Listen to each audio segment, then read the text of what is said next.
the Red Light Racing Podcast.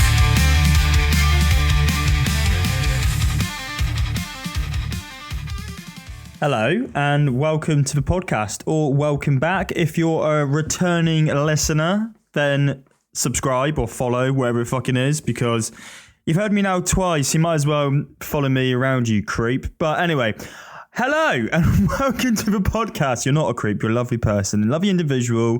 I'm trying to make it funny. I'm trying to make it like an interesting intro for a podcast. You may not find it that interesting, and that's absolutely fair enough. So today, I thought April Fool's is a good day. I thought 1st of April's fun. Turns out April Fool's good and bad. So I'll start off the bad bit, quite funny. But anyway, I was at work today. I was listening to some music on this bloody Bluetooth speaker with all the guys around it. We were all singing along. I know, bit weird. I understand that, but it was good fun. About 8:30. So I start work at 6 a.m. I don't know I'm telling you this, but I'm telling you that 6:30 actually, to be precise. Anyway, my phone's ringing and I'm like, fucking hell, the music's just stopped. And I look down and it's my girlfriend's face. And I was like, what the fuck's she calling me about? Oh, I know this isn't related to F1, but I'm getting there. And I look down, it's my girlfriend's face, and I was like, well, I can't answer. I had all these gloves and stuff on, and I was like, I don't want to take all my stuff off just to answer the phone. So I used Siri to send her a message back saying, sorry, I can't pick up the phone right now. Is everything okay? Anyway, she texts back saying, my sister's pregnant. And I fucking believed it. I was like, fuck.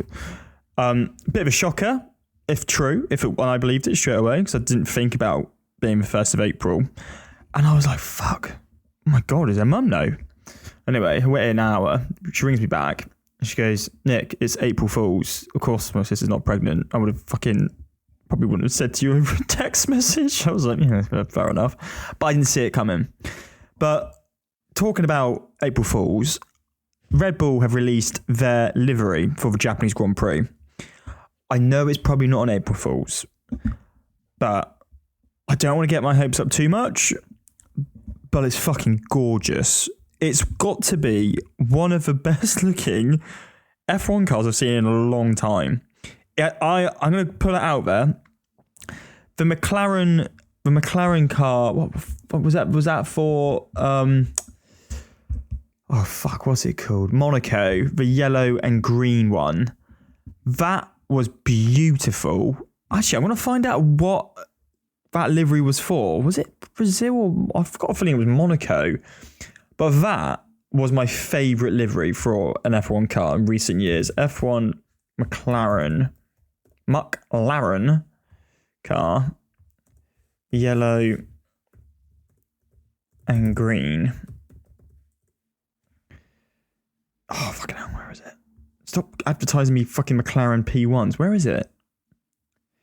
I need to find it. But it was got to be one of the best looking fucking... Here it is. Where is it? What's it for? It was a homage to... Yeah, Ayrton Senna. But for what Grand Prix? That livery was gorgeous. And that was my number one. Beautiful. Absolutely beautiful. Can't go wrong with it. But today, Red Bull have released... It wasn't Monaco. Oh my God, guys. My wheel knowledge and memory, somehow I remembered, but it was for Monaco. Fucking what a legend. Can't believe I remembered that. I'm genuinely surprised by my memory. If you listen to a podcast for long enough, I say things sometimes I actually genuinely forget what I said and what I say, where it even came from. I'm like, hang on, is that even fucking right? And then I go back, I listen to a podcast. So unfortunately, I've got to listen to back all to the podcast after I put them out. So I do all of them in one take. Like yesterday's podcast, I listened to it today. It sounded like I had something shoved up my asshole. I was like really like stiff and like, I don't know what it sounds like when I've actually got something shoved up my asshole, but that's what I assume I sounded like yesterday. I didn't sound relaxed like I do right now. I am going to say words and it's not going to come across that clear. But yesterday's one was very robotic and I was like, Jesus, Nick, where's your personality gone? Like I had a list down on this notepad of the 20 drivers and where they're going to go. I like doing that. But what I should try and do is try and make it sound a little bit more natural. Like yesterday's podcast, for me personally, it came across, like I said, robotic, bit too, what's the bloody word, formal. And I'm here to try and, entertain you with the words I say and the shit I come up with. Oh, talking about shit coming out with, this was quite funny. So Ralph Schumacher, I don't know where this quote's from. I saw it on my old Instagram. But Ralph Schumacher, I'll see if I can find it for you. Ralph Schumacher. He said an absolute corker, if this is true, about Liam Lawson.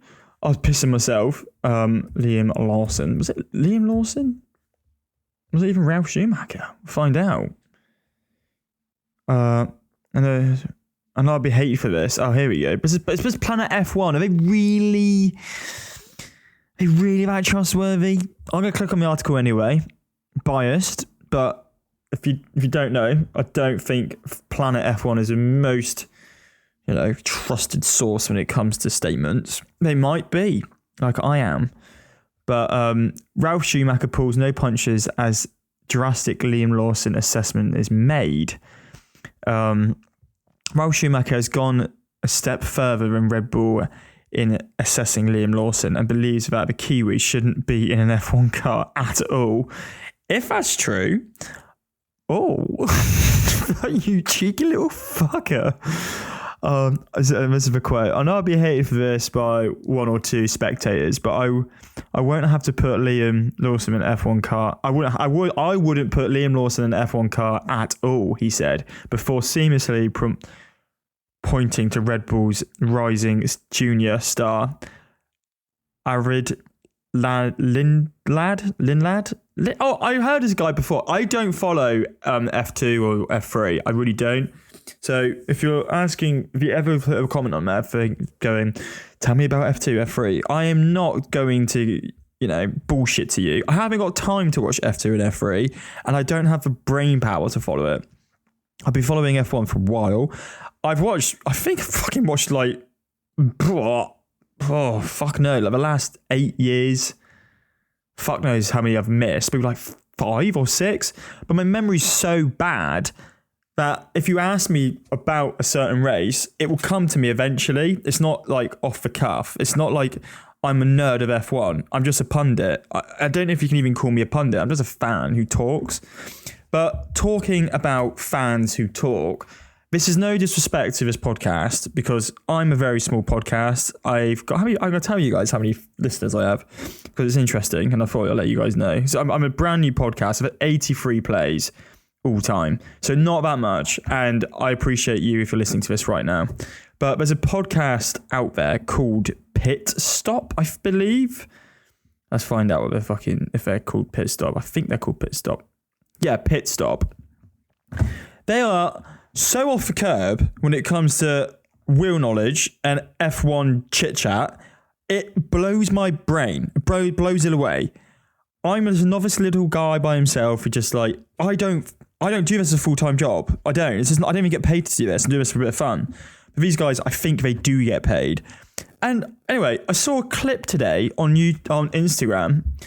And if you are listening to this going, oh yeah, they make sense.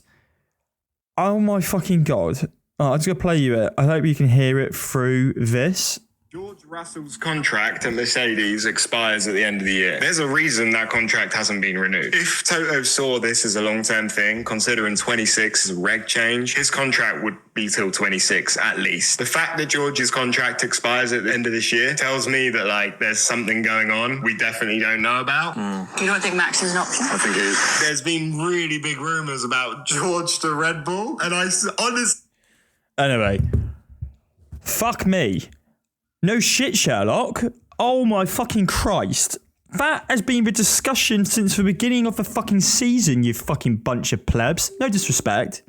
No disrespect at all. Sorry, my computer just did a fucking thing. I am going to call you plebs here. You're not a pleb. You're probably two lovely blokes, but you come across like fucking idiots. Just saying it. Just saying it. I'm not coming out for war. I don't want you to think I'm being an asshole. I say things which are stupid too. I put my hands up and I say it. Everyone's been thinking that from fucking day one. Literally, not even from day one of the season. Maybe thinking about before the season when George's contract was not renewed the end of last season. No shit. Red Bull have got a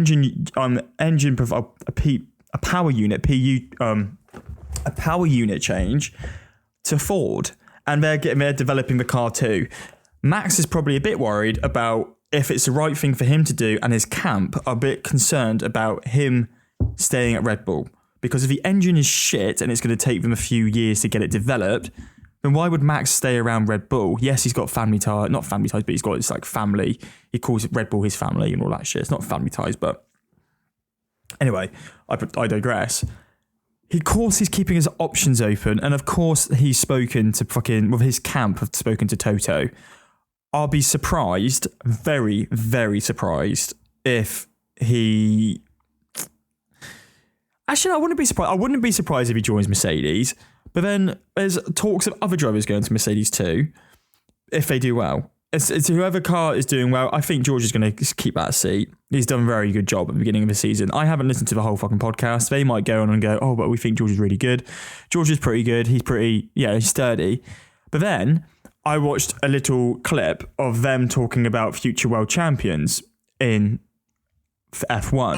Honestly, Sorry, just can't match. I'm fucking so neat. This is the future world champions of F1. Here we go. Out of the drivers on the car. So I'm going to mute it. So which one will you say? He talks about the potential becoming a world champion. He says, they say Oscar Piastri, Lando Norris, they then go George Russell, they then go Charles Leclerc. Who else are you going to do? I'm just going to wait for this fucking video. Because how many people are we going to win it in the next 4 or 5 years? Antonelli, apparently. What the fuck? Hang on. Let's keep watching this. Who else? They got a sixth person with us looks of things. Hang on, we go any further with Ollie Behrman, Gabriele Bortoletto. Hang on. How many people we fucking put in there? Do you know what? I'm gonna put the fucking Claire, Lewis's fucking physiotherapist, what her name is, the mental coach. She's gonna be world champion too. And you can just fucking pull names out of your fucking asshole and go, they're going to be world champion. When is the date? What's going to happen in the next? What are you going to say in the next 5 years? Fucking fair play if you're going to get 7 different world champions in the next 6-7 years. There's a person called Max Verstappen there, and then you got Charles Leclerc, who's like the person who's probably going to win a world championship if Ferrari start backing them a bit better and actually do a better job. Lando and Piastri, this is his best shot of doing it this year. One of them. Fucking Gabriele Bortoletto. Well, again, in how many years? And Ollie Behrman, I was just like, Jesus Christ, they are technically right, and the future could be bright with anyone. But I just find that type of statement fucking stupid.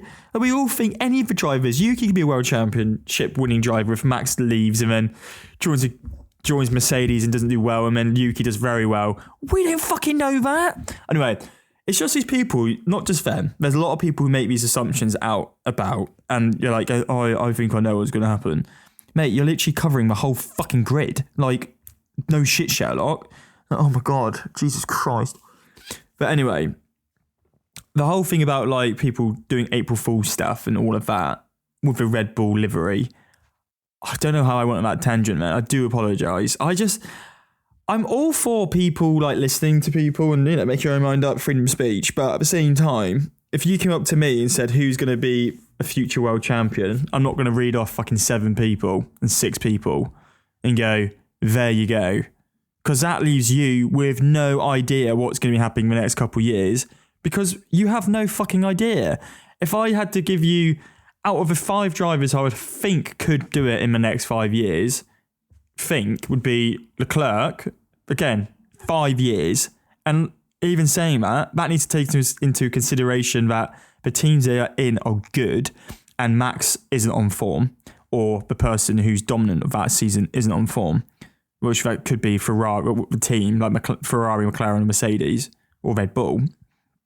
I mean, seeing all of that, and it all needs to unfold in the sense of drivers have got to switch around. So it's just complete bollocks. Like, I could see Leclerc win it if Max wasn't there. I could see Lando win it this year if he doesn't fuck around. I can see Piastri win it this year if he does his Anakin Skywalker moment and just goes, you know what, fuck you. You know when all the younglings go, Master Anakin, what are we going to do? And he just turns his lightsaber on and it cuts. That is Piastri this year. Who else? I'd hope Lewis, but I can't really see him do it. I just being honest. But then again, this is all fucking bollocks because none of us bloody know. So when people go, I just don't get how people have done it. I mean, I've heard some other things about some of these guys. I am using the pit stop guys as a fucking reference. Pit stop podcast controversy. Because I know there's been some controversy with them in the past. I don't know anything about it. Host issues apologies for disrespectful. The two presenters of Pit Stop Racecast have been issued an apologies after F1 fans complained about their attitudes towards racers J.M. Courier and Marcus Armstrong. I don't know who that is, but I want to read this article. That's Planet F1. Again, Planet F1. Why the fuck are we on Planet F1? The two presenters of Pit Stop podcast issued apologies to F1. Last week, two men behind the Pit Stop podcast went viral for all the wrong reasons after a guest appearance on Marcus Armstrong Screaming Meals podcast. Having already drawn criticism from fans and social media, uses a lack of depth to their motorsport knowledge. Oh fuck! Jake Boys and Fabio Bacoa incurred the wrath of F1 Twitter after appearing on the podcast. Again, I'm dyslexic, I do apologise. Armstrong, together with Boys and Bococa, whatever the name is, welcomed along American I can't do all of this shit. I can't read out for you guys, but anyway, I want to figure out what it's all about because I'm not sure. I'm going to have a quick read and then I'll come back to you. Oh, fuck me, I've just read it. What a bunch of fucking retards. So they've pretty much got this person on the show and he said, honestly, this is their quote, honestly, from a fan's perspective, what people want to know is what you boys do outside of racing. When you think about reality TV and Drive to Survive, no one gives a fuck about your racing. Let's be honest. No one cares where you finish in the championship. Armstrong agreed with Boca, saying, I don't even think the majority of our fans watch the races. They just like the idea that we are racing. What the fuck? What a fucking retard. Hang on, I'm going to finish this and I'll come back. So I've never lied to you guys about my knowledge. I don't know anything about F2 and F3. I don't. I just do this racing podcast about F1 races and talk my mind on the race on the weekend and the rumours and stuff I see online. I've never ever disrespected an F2 driver or an F3 driver if I don't know them. If I disrespect them, it's because I have an idea what's going on. Again, media skew things. It's a load of bollocks.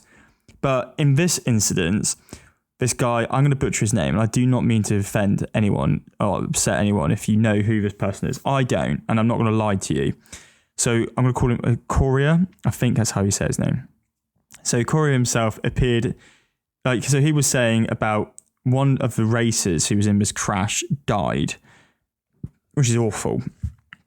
And he's been in F2 or whatever it was to the guy, not the guy who passed, the guy who was on the podcast. Courier himself appeared inconsolable at the fact neither Boys nor Boca appeared to have any knowledge of who he was, saying, but you do an F1 podcast, when he was told they didn't know who he was.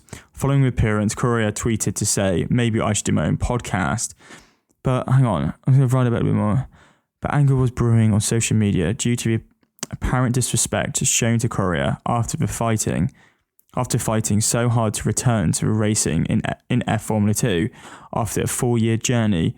The incident occurred the same week. Courier opened up about his immediate aftermath on the Hubert crash and discovering his anyway, I can't read that word. Someone had passed away. So the whole thing was fucking just, what a bunch of fucking idiots. Like, if you're going to have a guest on your show, I wouldn't have a Formula 2 guest on my show if I didn't know anything about their career and what they were up to. They were like, yeah, fuck it, come on our show. We're just going to talk about Drive to Survive. Drive to Survive, you fucking invalid. Like, you have an F1 podcast, and I know it's not just these guys, because I'm not making a podcast on old news, but I am, because I'm literally just contradicting myself. You can't just talk about fucking Drive to Survive. I've watched Drive to Survive, and let's be honest, it's entertaining, but it's very fake. And if you watch the races and you watch the press interviews and all of that, you just know when they say something, they're going to be sewing it in and making an agenda. It's a great television. It's very good. It's entertainment. It's not a documentary. It's a docu-series to some senses. But then if things aren't not politically, but aren't, if they're not factual in the sense of they've done, maybe grabbed a couple shots here and there and they've done it wrong, that's absolutely fine. But you've got to take it for what it is. It may not be factual. Things can be skewed and played in such a way to make to create a path for you to follow and give you that like soap story, keeping up the Kardashians type vibe. It's great for that. It's great to watch. I like Drive to Survive to see a different narrative of Formula One.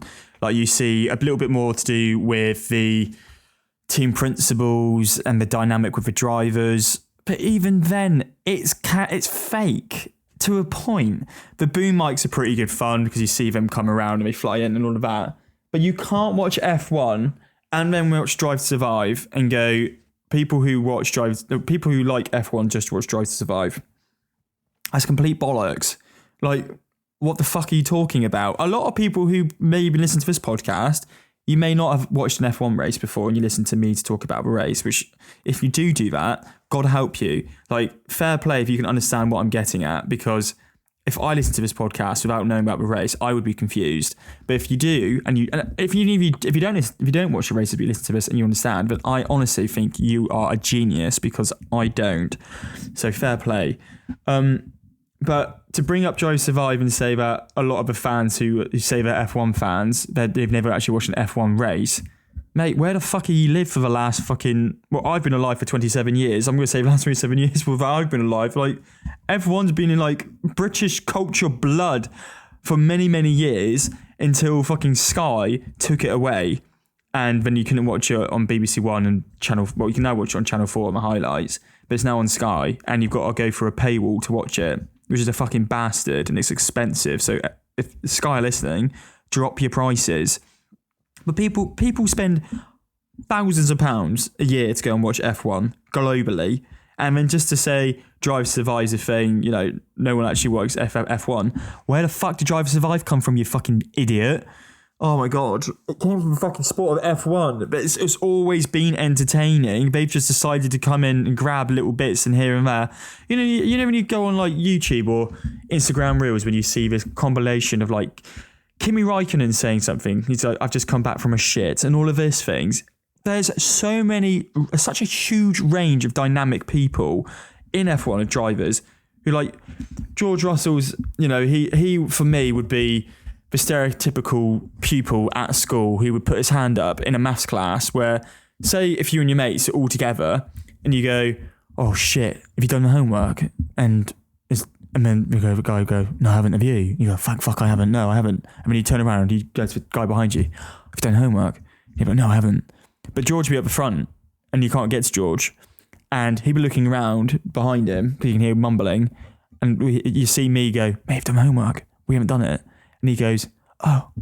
And he puts his hand up. He goes, miss, I've done my homework. And everyone gets in trouble because no one's done my homework. Which is absolutely fine. You should do the homework if you're listening to this. But he's the type of kid to put his hand up and be an annoying cunt who puts his hand up. I'm not saying he's an annoying cunt, but he's, that's kind of what he is. He's kind of like the goody two shoes of fucking Formula One. So all of these people in Drive to Survive, it's just giving them a platform to show to the people kind of who they are a little bit more. But even then, it's full and threaded of narratives.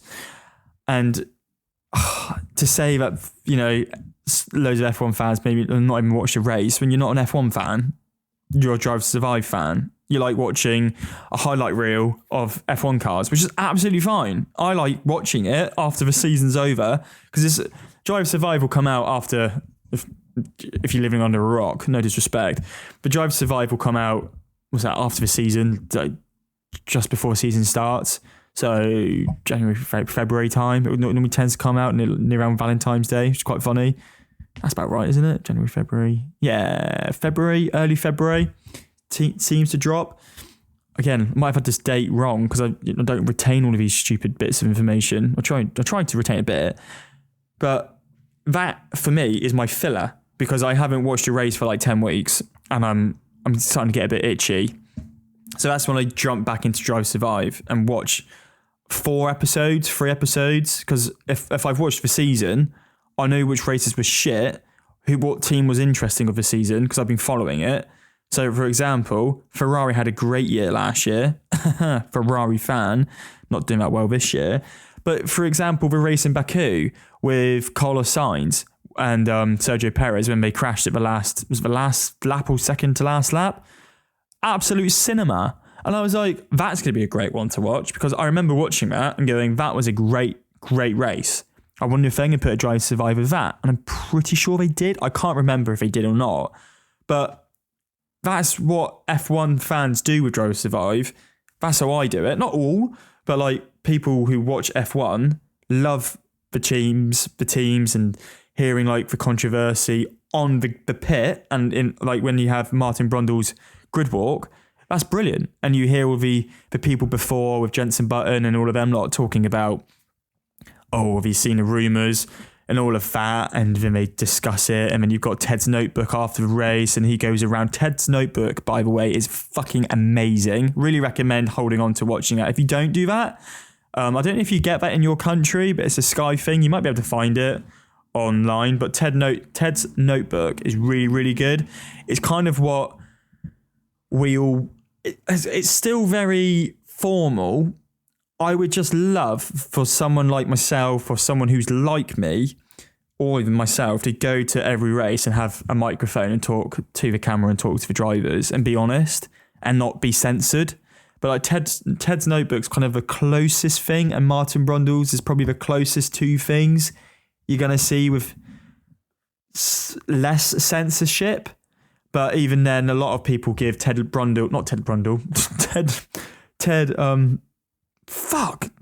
called him Ted's Notebook, but I forgot his fucking name. Martin Brundle and Ted Brundle's fucking love child then, Ted Brundle. But a lot of people give Ted quite a lot of criticism because he's very British biased, and Martin can be too. So there's that kind of awkwardness. I got friends who live in the Netherlands who like the great friends, but they will say like Martin Brundle or Ted is just like so biased. I don't when we see Sky presenters talk about Max Verstappen or English drivers or George Russell, Lando Norris, all of that is so biased. And I'm like, no, I completely agree. It's always been the case with British biasism in F1 for some fucking reason, which is a shame. But I know, going back to all of that, but all that information I get from each race and Ted's notebook and the pit walk, and I listen to the radio and other podcasts about it, which go on each week, and like race reviews. There's a really good podcast as well called The Race. Really recommend that. They are really good. They're very straight. But they speak facts, which are really good. So I listen to them quite a lot. So I get a lot of my information from that and all the races. So I'm in an overload of information throughout the week when a race is on. So I know, oh my God, that was a spicy week, or that was a spicy race, that was a shit race. So when it comes to Drive to Survive, I don't watch all of it because a lot of it's quite boring. Let's face it. They have one of the best ones, I would have said, if you've never watched Drive to Survive, is I think it's called The Man Who Walks Through Fire. It's about Grosjean's crash. That was amazing. That was a good episode. But they loved going like panning back to the crash like several times, like what? I've got to make myself coffee. Then they use that a lot, but it was good. It was entertaining. But yeah, to say that F1 fans don't watch races, you're a fucking retard. Like, Jesus Christ. So yeah, I'm kind of, don't know where I was going with this podcast. Just getting a little ramble. I don't do it often and I want to. I'm really happy about the Japanese livery. If this isn't a April Fool's from RedBull, if they are doing it and it is white and pinky, like cherry blossom colour, it's gorgeous. It's really, really, really nice. And what, like I said on, I think it was yesterday's podcast, or the previous podcast, if you're listening to it in chronological order, I said, I hope they don't blue ball us. And I don't think they have. So that's good. I'm just going to look at Instagram and see if I can find it. Get a photo of it on my laptop for y'all. And I'm going to describe it. But it's very, very pretty. Very pretty indeed. Let's get a little photo of it.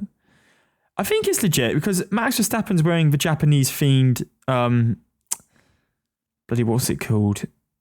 Racing suit. Oh, Yuki's there too. I love it. I fucking love it. It was just 6 hours ago, so I'm hoping this isn't. But why have we done it on fucking April the 1st? Why don't we do it tomorrow? Just so we don't get too upset about it. Let's go watch the video on the car. Oh, it's so pretty. Oh my god, it's so nice. Yeah, pinky red? Reddish? Oh, it's gorgeous. White and a bit of red. That's the best Red Bull car I've seen for a long time. Don't think it's my favourite. It's got to be up there. It's gorgeous. Can't deny it. Haas's Red Bull car was... Haas's Japanese themed car is quite nice as well. Very pretty. One which I don't know is true yet is the steak car. Kick steak. Let's have a look. Because that, I don't know if it's true, but their car looks like a Ferrari. Like, very Ferrari. And I don't know if that was just a concept coming out. Kick again, have a look again. Kick. F1 steak. Or whatever fucking way around it goes. Yeah, it is a legit one. So they've got a red car for the Japanese themed. Gorgeous, by the way. Gorgeous looking livery. Again, can't go wrong with red. Red's the best colour in an F1 car, in my opinion. And gorgeous. But I like how all of these teams are trying to like shy away from using all this paint because more paint means more weight. More weight means less speed. But they fucking covered the cunt in fucking red. Gorgeous car. Really nice. I haven't seen McLaren come out of anything yet. But the steak and the Red Bulls, very, very pretty. I'm going to have a look at any other ones. Let's see if Ferrari have gone. Ferrari. Scuderia. No, it's not Scuderia. Oh, it is. Fucking... I always used to say Scuderia Ferrari. One of my friends was like, it's not Scuderia anymore. I was like, well, fucking sure it is. Let's have a look. That's just a photo of Charles Leclerc 1 hour ago with him and microphone in his hands, looking like he's having a great time. Oh, we haven't done one. Oh, for fuck's sake, Ferrari. Maybe they could have gone white and fucking pink. That'd been gorgeous. Oh, no, it's not very Ferrari, to be fair. Also, who else is waiting for the day Ferrari do an all yellow livery? They need to do one. If they don't do one in Imola, I'll be fucking fuming. They've got to, with Lewis Hamilton's fucking yellow helmet. Let's go.